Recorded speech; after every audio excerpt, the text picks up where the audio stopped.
Hi hello നമസ്കാരം guys. നമുക്ക് രണ്ട് നിലപാടുകൾ കാണാം. ആദ്യത്തെ ഒരു നിലപാട്, എന്റെ മലയാളം വായിക്കാൻ ഞാൻ അത്ര പെർഫെക്റ്റ് അല്ല. എന്റെ ഗൃഹപ്രവേശന ചടങ്ങുകളിൽ സമൂഹത്തിലെ വ്യത്യസ്ത മേഖലയിൽ നിന്നുള്ള നിരവധി പ്രമുഖ വ്യക്തികൾ പങ്കെടുത്തു. ആഗോളതലത്തിൽ ബിസിനസ് രംഗത്ത് പ്രവർത്തിക്കുന്ന ഞങ്ങളെ സംബന്ധിച്ചിടത്തോളം എല്ലാത്തരം സൗഹൃദങ്ങളും കാത്തുസൂക്ഷിക്കേണ്ടതുണ്ട്. Note the point. എന്നാൽ എന്റെ പരിപാടിയിൽ 2 പെൺകുട്ടികൾ പങ്കെടുത്തത് എനിക്ക് മുൻകൂട്ടി അറിവുണ്ടായിരുന്നില്ല. വൈ? എന്റെ വീട്ടിൽ എനിക്കൊരു പ്രോഗ്രാം വന്നിട്ട് ഞാൻ ആരൊക്കെ വിളിക്കുന്നുണ്ടെന്നുള്ള കറക്റ്റ് ഐഡിയ എനിക്കുണ്ട്. ഇനിയിപ്പോൾ എനിക്കൊരു മാനേജർ ഉണ്ടെങ്കിൽ പോലും അയാൾ ആരൊക്കെ വിളിച്ചു വരുത്തിയിട്ടുണ്ടെന്നുള്ള കംപ്ലീറ്റ് ലിസ്റ്റ് എൻ്റെ ഉണ്ട്. ബിക്കോസ് ഞാനാണ് ആ മാനേജർക്ക് ലിസ്റ്റ് കൊടുക്കുന്നത്. സോ ആരൊക്കെ വീട്ടിലോട്ട് വരുന്നുള്ളൊരു ബോധം എനിക്ക് നന്നായിട്ടുണ്ടാവും. ബിക്കോസ് ഞാനാണ് മുതലാളി. അപ്പോൾ എൻ്റെ വീട്ടിൽ പ്രോഗ്രാമിൽ ആരൊക്കെ വരുന്നെന്നുള്ള ബോധം അറിഞ്ഞിരിക്കേണ്ടത് ആരുടെ ഉത്തരവാദിത്തമാണ്? എൻ്റെ ഉത്തരവാദിത്തമാണ്. പൊതുസമൂഹത്തിന്റെ സദാചാര മൂല്യങ്ങളെ വെല്ലുവിളിച്ചു സ്വന്തം മാതാപിതാക്കളെ തന്നെ ധിക്കരിച്ചും സമൂഹ മധ്യത്തിൽ താറടിച്ചും പ്രവർത്തിച്ച് എന്താണ് അവർ സമൂഹ മധ്യത്തിൽ താറടിച്ചത്? റോഡ് പണിക്ക് പോയാ അവർ വല്ലതും? എനിക്ക് മനസ്സിലാവുന്നില്ല. അവർ അവരുടെ വഴിക്ക് പണിയെടുത്ത് ജീവിക്കുന്നതിൽ എവിടെയാണ് മധ്യത്തിൽ അവർ താറടിക്കാൻ വന്നത്? പ്രവർത്തിച്ചു കൊണ്ടിരിക്കുന്ന അവരെ സ്വീകരിച്ചതിലൂടെ പുതുതലമുറയ്ക്ക് തെറ്റായ സന്ദേശം നൽകി. പുതുതലമുറയ്ക്ക് ഒരു തെറ്റായ സന്ദേശവും തന്നിട്ടുണ്ടായിരുന്നില്ല. ഇപ്പൊ ഈ പോസ്റ്റ് ഇട്ടോട് കൂടിയിട്ടാണ് ഇങ്ങനെ മനുഷ്യന്മാരുണ്ടോ എന്നുള്ളൊരു ചിന്ത പുതുതലമുറയിലേക്ക് താങ്കൾ വലിച്ചെറിഞ്ഞത്. അപ്പൊ ആരോപണങ്ങളെ വിലക്കെടുക്കുന്നു, മൂല്യങ്ങളെ സംരക്ഷിക്കുന്നതിൽ ഒരു വിട്ടുവീഴ്ചയും പാടരുത് എന്ന് തിരിച്ചറിഞ്ഞുകൊണ്ട് എന്റെ ആത്മാർത്ഥമായ ഖേദം അറിയിക്കുന്നു. സമൂഹത്തിനോട് ക്ഷമ ചോദിക്കുന്നു പറഞ്ഞൊരു സംഭവം അടുത്തിടയ്ക്ക് നടന്നിരുന്നു. ഇതാരാന്ന് നമുക്ക് മനസ്സിലായല്ലോ. അപ്പോ ഈ ഒരു സംഭവത്തിനോട് വ്യത്യസ്തമായിട്ട് ഇപ്പൊ ഒരു ന്യൂസ് വന്നിരിക്ക പാത്തുക്കളാം. ഈശോ, അത് റീൽ ചെയ്യാൻ പറ്റുമെന്ന് മാറിപ്പോയി. I am sorry guys. ഇപ്പൊ എന്റെ ഫോണിലോട്ടാണ് ഞാൻ ഓൾമോസ്റ്റ് റീൽസ് ഒക്കെ ഷെയർ ചെയ്യാറുള്ളത്. ലെസ്ബിയൻ പങ്കാളികളായ ആദിലയെയും നൂറയെയും സമൂഹ മാധ്യമത്തിൽ അപമാനിച്ചതിൽ ക്ഷമ ചോദിച്ച് Malabar Gold director AK Faisal ഉണ്ടായിരുന്നില്ല എന്നും തെറ്റിദ്ധാരണകൾ ഉണ്ടായിട്ടുണ്ടെങ്കിൽ ക്ഷമിക്കണമെന്നും ഫൈസൽ ഫേസ്ബുക്കിൽ കുറിച്ചു. വ്യക്തി സ്വാതന്ത്ര്യത്തെയും അവകാശത്തെയും ബഹുമാനിക്കുന്നു. അവർക്കെതിരായ ഹെയ്റ്റ് ക്യാമ്പയിനുകൾ അവസാനിപ്പിക്കണമെന്നും AK ഫൈസൽ കൂട്ടിച്ചേർത്തു. കഴിഞ്ഞ ദിവസമാണ് ഒന്നാമത് ഈ ന്യൂസ് ചാനൽ ചേട്ടനോട് ഞാൻ ചോദിക്കണത്, എന്തിനാണ് ഈ ലെസ്ബിയൻ പങ്കാളികൾ എന്ന് എടുത്തു പറയേണ്ട കാര്യം? അവരുടെ പേര് മാത്രം പറഞ്ഞാൽ പോരെ. ലെസ്ബിയൻ എന്ന് എടുത്ത് ഹൈലൈറ്റ് ചെയ്യേണ്ട കാര്യം ഒന്നുമില്ല. രണ്ടാമത്, ഇദ്ദേഹം ആദ്യം കുറിച്ച കുറിപ്പ് ഞാൻ നിങ്ങളെ വായിച്ച് കേൾപ്പിച്ചായിരുന്നു. ഇപ്പൊ അദ്ദേഹം പറയുന്നത് എന്താണെന്ന് വെച്ചാൽ വിഷമിപ്പിക്കാനുള്ള ഉദ്ദേശം ഉണ്ടായിരുന്നില്ല. അതായത് ഉദാഹരണത്തിന് നമ്മൾ ഒരാളെ വിളിക്കുന്നു, അയാളെ കവാല നോക്കി പൊട്ടിക്കുന്നു, പൊട്ടിച്ചതിന് ശേഷം അയാളുടെ ഒരു പല്ല് നിലത്ത് വീഴുന്നു. അത് ഞാൻ പല്ലെടുത്ത് പിടിച്ചിട്ട് ആളോട് ചോദിക്കുന്നു, അയ്യോ പല്ലെടുക്കാനുള്ള ഉദ്ദേശം ഉണ്ടായിരുന്നില്ല കേട്ടോ, വേനിച്ചൊന്നും ചോദിക്കുന്ന പോലത്തെ ഒരു അവസ്ഥയായി ഇത്. അവരെ ഇത്രയും വലിയൊരു പ്രോഗ്രാമിൽ വിളിച്ചു വരുത്തിയിട്ട് ഇങ്ങനെ വിളിച്ചിട്ടില്ല, അല്ലെങ്കിൽ പൊതു സമൂഹത്തിനോടും അല്ലെങ്കിൽ പൊതു യൂത്തിനോടൊക്കെ മാപ്പ് പറയണമെന്ന് പറഞ്ഞു കഴിഞ്ഞ് ഇൻസൾട്ട് ചെയ്യാവുന്നതിന്റെ എക്സ്ട്രീം ഇൻസൾട്ട് ചെയ്തിട്ട് ഇപ്പോ ഹെയ്റ്റ് ക്യാമ്പയിൻ നിർത്താൻ, ആരോട് ഹെയ്റ്റ് ക്യാമ്പയിൻ നിർത്താൻ? അതിലൂടെയൊക്കെ ഒരു ഹെയ്റ്റ് ക്യാമ്പയിൻ ഇല്ല. നിങ്ങൾക്കായിരിക്കും ഈവൻ അറിഞ്ഞും പൊറിഞ്ഞ കമന്റ്സ് വന്നിരിക്കുന്നത്. ആ കമന്റ്സ് വന്നതും നിങ്ങളുടെ ചുറ്റുമുള്ള കുറച്ച് ആൾക്കാർ നിങ്ങളോട് ഇത് ചെയ്ത് ശരിയായില്ല എന്നും യൂട്യൂബേഴ്സ് അടക്കം സംസാരിച്ചതിന്റെ ഭാഗമായിട്ടായിരിക്കും നിങ്ങൾ ഈ ക്ഷമ ഉപയോഗിച്ചിരിക്കുന്നത്. ക്ഷമ അക്സെപ്റ്റ് ചെയ്യണോ? ഈ അറിയാതെ ചെയ്യുന്നതിനല്ലേ ക്ഷമ അക്സെപ്റ്റ് ചെയ്യേണ്ടത്? അറിഞ്ഞോട് ചെയ്യുന്നതിന് ക്ഷമ അക്സെപ്റ്റ് ചെയ്യുന്നത് ശരിയല്ലല്ലോ. അപ്പൊ ഇത് അറിയാതെ ചെയ്തതായിട്ട് എനിക്ക് തോന്നുന്നില്ല. കാരണം നമ്മളൊരു കാര്യം ഇങ്ങനെ എഴുതി പിടിപ്പിക്കുമ്പോൾ അതിനകത്തുള്ള വാക്കുകളിലൂടെ തന്നെ നമുക്ക് മനസ്സിലാവും ഇത് പർപ്പസ്ഫുള്ളി ആണോ എന്നുള്ളത്.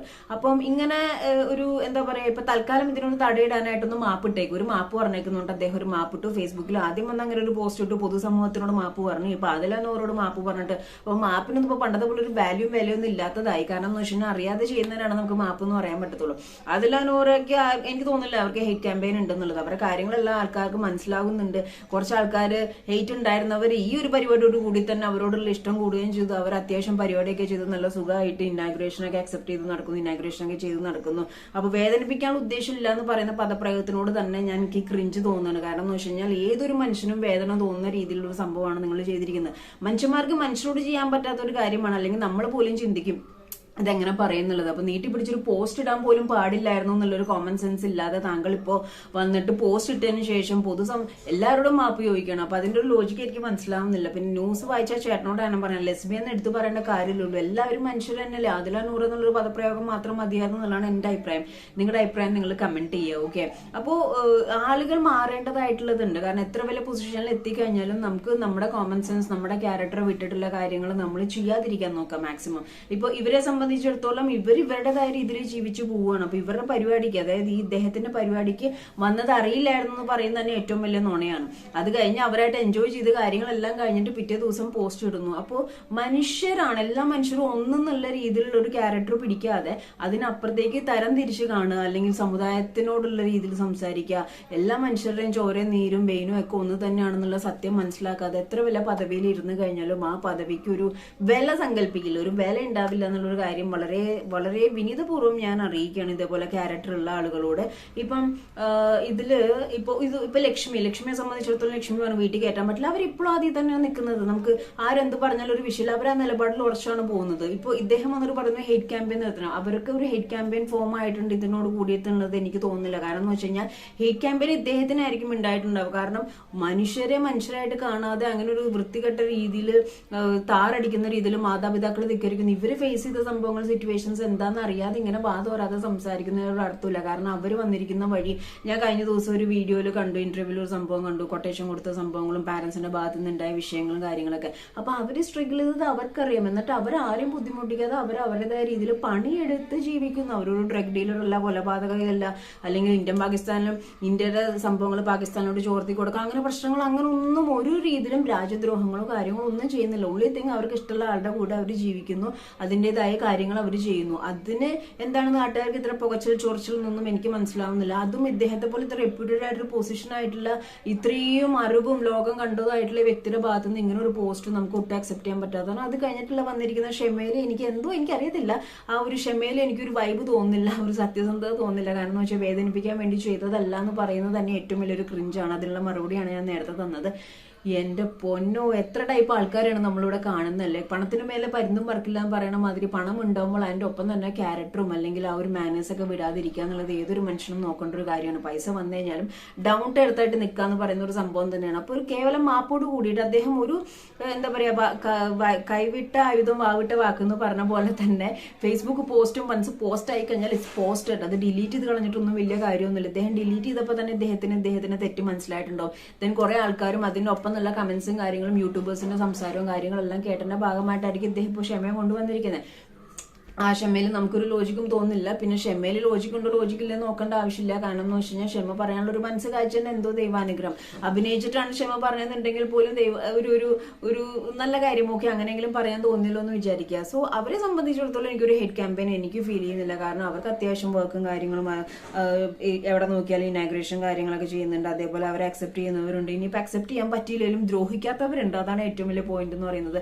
മനുഷ്യരെല്ലാവരും ഒന്നാണ്. വായി തോന്നി വിളിച്ചു പറഞ്ഞിട്ട് പിന്നെ ഒരു മാപ്പ് പറയാ, ആ മാപ്പ് മനസ്സിൽ തട്ടി പറയാതെ വെറുതെ ഒരു പ്രശ്നം സോൾവ് ആക്കാൻ വേണ്ടിയിട്ടുള്ള ഒരു മാപ്പ് പറച്ചിലാണെന്നുണ്ടെങ്കിൽ അതിനകത്ത് ഒരു അർത്ഥമല്ല സത്യം പറഞ്ഞിട്ടുണ്ടെങ്കിൽ. കാരണം എന്ന് വെച്ച് കഴിഞ്ഞാൽ നമ്മൾ ചെയ്യുന്ന കാര്യങ്ങൾ ഒരു തവണ 2 തവണ ആലോചിച്ചിട്ടാണ് നമ്മൾ കാര്യങ്ങൾ ചെയ്യേണ്ടത്. അല്ലാതെ പെട്ടെന്ന് ഇങ്ങനെ ഒരു പ്രോഗ്രാം, ഇത്രയും വലിയൊരു പ്രോഗ്രാമിൽ വിളിച്ചു വരുത്തിയതിനു ശേഷം ഒരു പോസ്റ്റ് ഇട്ടതിന് ശേഷം സംസാരിച്ചതിന് ശേഷം പിന്നെ മാപ്പ് പറയുന്നു, വേദനിപ്പിക്കണം എന്ന് ഉദ്ദേശം ഉണ്ടായിരുന്നില്ല. പിന്നെ എന്തായിരുന്നു ഉദ്ദേശം? വേദനിപ്പിക്കേണ്ടെന്ന് ഉദ്ദേശം ഉണ്ടായിരുന്നെങ്കിൽ പിന്നെ അങ്ങനെ വേദനിപ്പിക്കണ്ട, അത് പറയണ്ട, അത് പറഞ്ഞ് ഇനി വിഷമിപ്പിക്കണ്ട എന്നുള്ളൊരു ബോധം ഉണ്ടായിരുന്നെങ്കിൽ ഇങ്ങനെ ഒരു പോസ്റ്റ് ഇടരുതായിരുന്നു. ഇത് ആദ്യം പോസ്റ്റ് ഇട്ടു, സോഷ്യൽ മീഡിയയിലേക്ക് ഒരു പോസ്റ്റ്, ഒരു പിക്കൊക്കെ ഇട്ടിട്ട് ഡിലീറ്റ് ചെയ്ത് കളഞ്ഞാൽ നമ്മുടെ പോസ്റ്റിന് പോകുന്നുള്ളൂ. പക്ഷെ അത് എത്തേണ്ട രീതിയിൽ എത്തേണ്ട പോലെ എത്തിയിട്ടുണ്ടാവും. അതുകൊണ്ട് തന്നെയാണ് താങ്കളത് ഡിലീറ്റ് ആയിട്ടും പലയിടത്ത് ആ സാധനം ഇങ്ങനെ പൊട്ടി വന്നുകൊണ്ടിരുന്നത്. അപ്പൊ ഞാനിത് എടുത്തു പറയാനുള്ള കാരണം എന്ന് വെച്ച് കഴിഞ്ഞാൽ എനിക്ക് ആ മാപ്പിൽ ഒരു ആത്മാർത്ഥത തോന്നിയില്ല. ഒരു പക്ഷേ ഇനി മാപ്പായിരിക്കാം, ജെന്യുവൻ ആയിട്ടുള്ള ഒരു മാപ്പായിരിക്കാം. എന്നാൽ പോലും അവര് ചെയ്ത തെറ്റ് എന്താണ്? ഇവര് ലെസ്ബിയൻ ആണ്. പിന്നെ ഇവര് പറയുന്ന കാര്യമാണ് മാതാപിതാക്കളെ ധിക്കരിച്ചു. നീ മാതാപിതാക്കളെ ധിക്കരിച്ചു എന്ന് പറയുന്നവർ ചെയ്യുന്ന സംഭവങ്ങളാണിത്. മാതാപിതാക്കളെ ധിക്കരിച്ചുകൊണ്ട് അവരെ ഇൻസൾട്ട് ചെയ്യാം. അപ്പൊ അവര് ഫേസ് ചെയ്ത സംഭവങ്ങൾ എന്താണെന്നുള്ളത് അവർ ഓൾറെഡി പറഞ്ഞിട്ടുണ്ട്. പക്ഷെ എന്നാൽ പോലും ഈ പെണ്ണോ ആണുമാണോ അതെങ്ങനെ ശരിയാവും? ആ ഒരു തോട്ടാണ് ഒട്ടുമിക്ക ആൾക്കാർക്കും വരുന്നത്. പെണ്ണാണെങ്കിലും ആണും പെണ്ണും ആണെങ്കിലും ഇതൊക്കെ അവര് തമ്മിലുള്ള അവരുടെ പേഴ്സണൽ ഇൻഡിപ്പ് കാരണങ്ങളാണ്. അതുകൊണ്ട് ഒരു വീട്ടിലും അരി തിളയ്ക്കാതിരിക്കുക, അരി വെന്തു പോവുകയോ ഭക്ഷണം കഴിക്കാതിരിക്കുക സിറ്റുവേഷൻസ് ഒന്നും വരുന്നില്ല. കുറച്ചും കൂടിയൊക്കെ ആയിട്ട് പ്രാക്ടിക്കലായിട്ട് ചിന്തിച്ചു കഴിഞ്ഞിട്ടുണ്ടെങ്കിൽ ഇവിടുത്തെ പ്രശ്നങ്ങളൊക്കെ തീരാവുന്നുള്ളൂ. പക്ഷെ ചെറിയ കാര്യങ്ങൾ അല്ലെങ്കിൽ ലീവ് ആൻഡ് ലെറ്റ് ലീവ് എന്നുള്ളൊരു സാധനം കൊണ്ടുവരാതെ വെറുതെ അനാവശ്യമായിട്ട് ഓരോരോ കാര്യത്തിൽ ഇടപെടുക, അവരുടെ പേഴ്സണൽ സ്പേസിൽ കയറി ഇടപെടുക, അവർക്ക് പ്രശ്നങ്ങൾ ഉണ്ടാക്കുക. നമുക്കെന്തോ അവർ പ്രശ്നം ചെയ്ത പോലെ അവരുടെ മെക്കിട്ടേറി അവർക്ക് പ്രശ്നങ്ങൾ ഉണ്ടാക്കുക. അപ്പൊ അതിന്റെ ഒന്നും ഒരു ആവശ്യമില്ല. കാരണം എന്ന് വെച്ച് കഴിഞ്ഞാൽ ഈ ലെസ്ബിയൻസ് ലെസ്ബിയൻസ്, ട്രാൻസ്ജെൻഡേഴ്സ്, ഗെയ്സ് ഒക്കെ പറഞ്ഞ പോലെ തുടക്കം തൊട്ടേ ട്രാൻസ്ജെൻഡേഴ്സ് ഒക്കെ ആദ്യകാലം തൊട്ടേ ഉണ്ട്. ഇപ്പോഴൊന്നല്ല ഇവര് പൊട്ടി വരാൻ ഇതൊന്നും തുടങ്ങിയത്. അപ്പൊ അതിനെപ്പറ്റി അറിവുകളില്ലാതെ അതിനെപ്പറ്റി മനസ്സിലാക്കാതെ ചില ആൾക്കാർ എന്ന് വെച്ചാൽ എല്ലാത്തിലും മനുഷ്യന്മാരിൽ എല്ലായിടത്തിലും നല്ല മനുഷ്യരുണ്ട്, ചീത്ത മനുഷ്യരുണ്ട്, ക്യാരക്ടറിലുണ്ട് നല്ലതും ചീത്തയൊക്കെ. അപ്പൊ അത് മനസ്സിലാക്കി നമ്മൾ ബിഹേവ് ചെയ്യാന്നാണ് പറയുന്നത്. ഇപ്പൊ ആണുങ്ങൾ പ്രശ്നം ഉണ്ടാക്കുന്ന ആണുങ്ങളില്ലേ, സ്ത്രീകൾ പ്രശ്നം ഉണ്ടാക്കുന്ന സ്ത്രീകളില്ലേ. അപ്പം ഇപ്പൊ കഴിഞ്ഞ ദിവസം ഇപ്പൊ എന്താണ് ട്രാൻസ്ജെൻഡേഴ്സിന് ഇതിലാണ് എല്ലാത്തിലും ഉണ്ട്. പക്ഷെ അവര് നമ്മളെ ദ്രോഹിക്കാതെ ജീവിക്കുന്നുണ്ടെന്നുണ്ടെങ്കിൽ പിന്നെ എന്തിനാണ് അനാവശ്യമായിട്ട് അവരെ ബുദ്ധിമുട്ടിക്കാനും അനാവശ്യമായ വാക്കുകൾ അവരെ വിളിക്കാനും അനാവശ്യമായ രീതിയിൽ അവരുടെ ലൈഫിനെ താറൊട്ടിച്ച് കാണിക്കുന്നത് എന്നുള്ളതൊന്നും എനിക്ക് മനസ്സിലാവുന്നില്ല. അപ്പൊ അതിൽ നിന്നൊക്കെ വ്യത്യസ്തമായിട്ട് കാര്യങ്ങൾ ചിന്തിച്ചു തുടങ്ങി കഴിഞ്ഞിട്ടുണ്ടെങ്കിൽ തീരാവുന്ന വിഷയങ്ങളുള്ളൂ ഇത്. അപ്പം ചിലർക്ക് ഇദ്ദേഹത്തിന്റെ ഈ പോസ്റ്റിനോട് ഭയങ്കര അപ്രീസിയേഷൻ തുടങ്ങിയിട്ടുണ്ടാവും, ശരിയാന്ന് പറഞ്ഞിട്ടുണ്ടാവും. അതേപോലെ കഴിഞ്ഞ ദിവസം ഒരു സ്ത്രീ പറയുന്നുണ്ടായിരുന്നു അതിലെ നൂറയുടെ കയ്യില് കുട്ടിയെ കണ്ടപ്പോൾ ഇവളുടെയൊക്കെ കയ്യിൽ ആരാ കുട്ടിയെ കൊടുക്കുന്നത്, ആ കുട്ടിയുടെ ജീവിതം നശിഞ്ഞു. എന്താണ് ആ പിള്ളേര് രണ്ടുപേരും ആ കൊച്ചിനെ എടുത്താനുള്ള കുഴപ്പം? ആ കൊച്ചിനെ എടുത്തുകൊണ്ട് ആ കൊച്ചിന് എന്ത് സംഭവിക്കാൻ പോകുന്നു? ഇപ്പൊ ലക്ഷ്മി പറയണ്ടായിരുന്നു ലക്ഷ്മിയുടെ കുട്ടി ഇൻസ്പയർ ആവുന്നു, ഇൻഫ്ലുവൻസ് ആവുന്നു. അങ്ങനെ ഇൻഫ്ലുവൻസ് ആവുമ്പോൾ വരുന്ന ഒരു സംഭവം അല്ല ഈ ലെസ്ബിയൻ അല്ലെങ്കിൽ ട്രാൻസ്ജെൻഡർ എന്ന് പറയുന്ന സംഭവം. അത് മനസ്സിലാക്കുന്ന ഒരു ബേസിക് ബോധം പോലും ഇല്ല. ഈ സ്ത്രീ അവിടെ നിന്നിട്ട് പറയാണ് ഭയങ്കര കാര്യമായിട്ട് ഇവളുടെയൊക്കെ കയ്യിൽ ആരാ പിള്ളേരെ കൊടുക്കണമെന്ന്. എന്താണ് പിള്ളേരെ കൊടുത്താൽ ആ കുട്ടിക്ക് എന്ത് സംഭവിക്കുന്നു? അങ്ങനെ ഇൻഫ്ലുവൻസ് ആവുന്ന പകരുന്നതാണോ ഈ ഒരു സംഭവം? അപ്പൊ അത്ര പോലും ബോധമില്ലാതെ വളരെ കോൺഫിഡൻസ് ആയിട്ട് പൊട്ടത്തരം പറയാൻ കാണിക്കുന്ന നിങ്ങളുടെ മനസ്സിനെ അല്ലെങ്കിൽ നിങ്ങളുടെ വായനാക്കിനെ കൺട്രോൾ ചെയ്യാൻ നിങ്ങൾക്ക് പറ്റില്ല എന്നുണ്ടെങ്കിൽ നാട്ടുകാർ തുപ്പി എറിയാൻ പോകുന്നത് നിങ്ങളെയാണ്. ഞാൻ പറഞ്ഞതിൽ കറക്റ്റ് അല്ലേ? നിങ്ങൾ നിങ്ങളുടെ അഭിപ്രായം കമന്റ് ചെയ്യുക. ഓരോരുത്തരുടെ ഇഷ്ടത്തിന് ജീവിച്ചൂടെ. ട്രാൻസ്ജെൻഡർ ആണെങ്കിലും ലെസ്ബിയൻസ് ആണെങ്കിലും ഗേ ആണെങ്കിലും ആണാണെങ്കിലും പെണ്ണാണെങ്കിലും അണ്ടർ വൺ നമ്പറില്ല ആരാണെങ്കിലും നമ്മളെ ഉപദ്രവിക്കാതെ അവരുടെ ഇതിൽ ജീവിക്കുമ്പോൾ നമുക്കെന്താ പ്രശ്നം? നമ്മളെന്തിനാ മറ്റുള്ളവരുടെ കാര്യത്തിൽ ഇടപെടാൻ നിൽക്കുന്നേ? അല്ലേ?